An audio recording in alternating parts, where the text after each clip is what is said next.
Economia no contexto certo.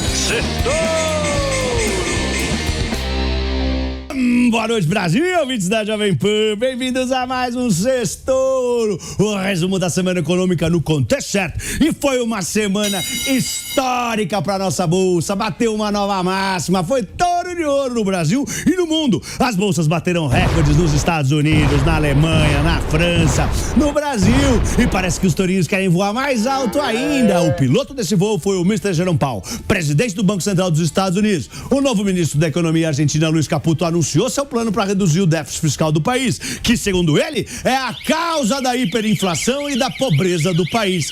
Eu estava lá como convidado na posse do novo presidente Milei e acompanhei tudo de perto. O Brasil cortou os juros em 0,5% de novo e indicou mais cortes da mesma magnitude, também ajudando a Bolsa Brasileira a bater um novo touro de ouro. Aliás, a nova máxima da Bolsa, o novo touro de ouro da Bolsa Brasileira é 131.661 pontos atingidos na sessão de hoje, sexta-feira, superando o recorde de ontem. É recorde atrás de recorde. No Congresso, vitórias e derrotas do ministro da Fazenda, Fernando Haddad.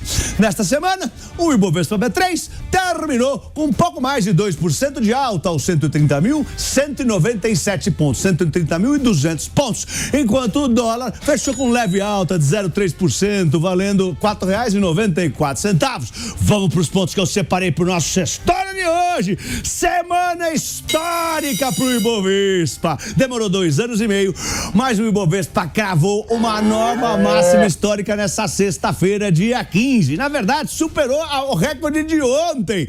O novo recorde, o novo touro de ouro da Bolsa Brasileira agora é 131.661 pontos, que foram atingidos hoje, sexta. E teve touro de ouro em vários países, Estados Unidos, Alemanha, França e Brasil. A Bolsa dos Estados Unidos subiu pela 7ª semana seguida. Os mercados brindaram ao mundo que vai ter juros menores. O Banco Central dos Estados Unidos validou as apostas dos investidores ao dizer que ele está pronto para declarar vencida a guerra contra a inflação e iniciar o ciclo de corte de juros sem comprometer a economia. E juros menores significam, estimulam os investimentos mais arriscados, como bolsa, e também em países emergentes, como o Brasil, além de impulsionar as commodities. No Brasil, se os juros caírem muito abaixo de 9%, esses 131 mil pontos do Ibovespa B3 podem ser só um aperitivo. Ainda tem muita ação barata e muito espaço para novas máximas históricas do Ibovespa. Ponto 2, rally de Natal. O presidente do Banco Central dos Estados Unidos foi o financiador da festa na Faria Lima, em Wall Street, em Londres, no mundo inteiro.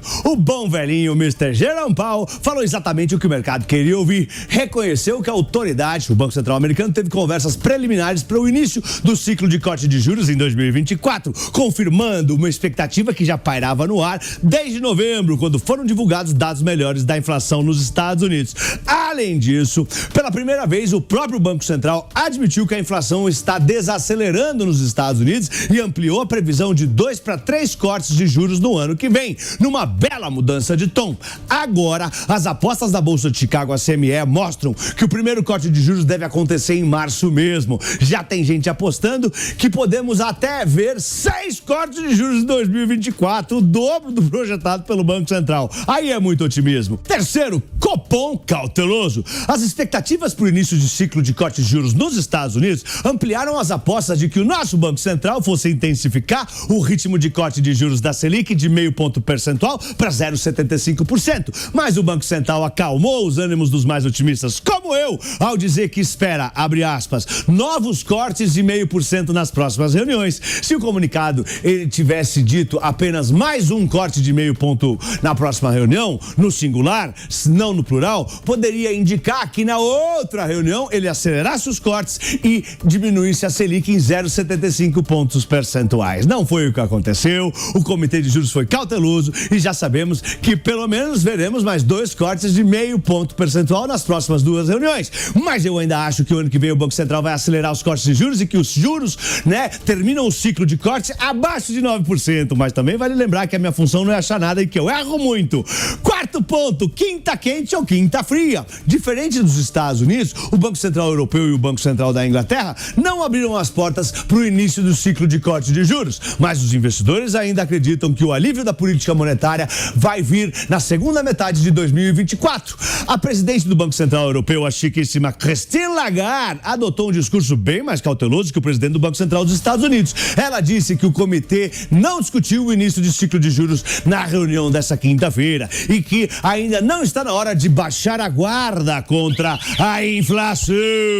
Quinto ponto, plano motosserra. O novo presidente da Argentina foi empossado nesse domingo. Eu fui convidado para sua posse, fiquei muito honrado e fui. Lá em Buenos Aires, pude assistir ao vivo, em loco, o esforço do novo governo para tirar o país de uma crise econômica que se alastra.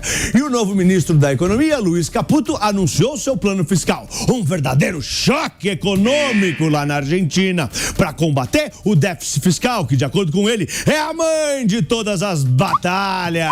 É a principal razão por trás da hiperinflação e da forte crise econômica. O pacotão que a imprensa argentina chamou de Plano Motosserra inclui 9 medidas. As principais são: ele desvalorizou o dólar, o preço, em 54% para estimular a produção, ou seja, o dólar ficou mais caro para os argentinos, cancelou as novas obras públicas por não ter dinheiro para pagar, reduziu os subsídios à energia e aos transportes, suspendeu a publicidade do governo por um ano para nessa crise, vai fazer propaganda do que para quem, não é mesmo? E reduziu pela metade o número de secretarias e de ministérios. O Fundo Monetário Internacional, o FMI, elogiou as medidas e tratou como audaciosas. No discurso de posse no domingo, o Javier Milei, eu vi, novo presidente da Argentina, vi ao vivo, disse que não adianta tapar o sol com a peneira. Todos precisam saber a triste verdade: o país não tem dinheiro, e pediu para a população se preparar para tempos difíceis antes que a situação melhore. Sexto ponto, injeção de dinheiro recorde na China. Depois de algum tempo calada, nessa sexta-feira, o mercado voltou a ter motivos para se alegrar com a China. Ah, esses chineses! Os líderes iniciaram uma reunião a portas fechadas para discutir metas econômicas e traçar planos de estímulo para 2024. Mas, no fim, eles não anunciaram nenhum estímulo que entusiasmasse o mercado. Falaram apenas que a política industrial é a prioridade. Só que hoje, o Banco Central da China, na sexta-feira, anunciou uma injeção recorde de mais de 200 bilhões de dólares para ajudar a economia a crescer e o setor imobiliário a esquentar. E isso deu esperança de que a China está atenta e quer impulsionar o crescimento do país. Sétimo ponto, vitórias e derrotas de Haddad no Congresso. Nesta semana, antes do Natal, o Congresso acelerou os trabalhos e votaram medidas importantes da pauta econômica. Hoje, sexta-feira, depois de conversar com o Senado, a Câmara votou a reforma tributária com um texto que deixa as duas casas confortáveis. Uma vitória para o ministro da Fazenda, Fernando Haddad, que vê nas mudanças uma grande ferramenta para o país crescer. Mas ontem, na quinta-feira, Haddad não conseguiu evitar que o Congresso rejeitasse o veto do presidente Lula à prorrogação da desoneração da folha de pagamento para 17 setores da economia. O benefício ia acabar no dia 31 de dezembro, mas vai ser prorrogado até o fim de 2027. Haddad afirmou que a decisão vai custar 25 bilhões de reais aos cofres públicos e que vai tentar derrubar a medida na justiça. E para a semana que vem vai ter dados de inflação nos Estados Unidos, ata do Copom no Brasil, RTI também, relatório trimestral da inflação e o PIB americano. Eu sou Pablo, boa noite e um lindo fim de semana em família. Vai, Torinho! Vai, Torinho!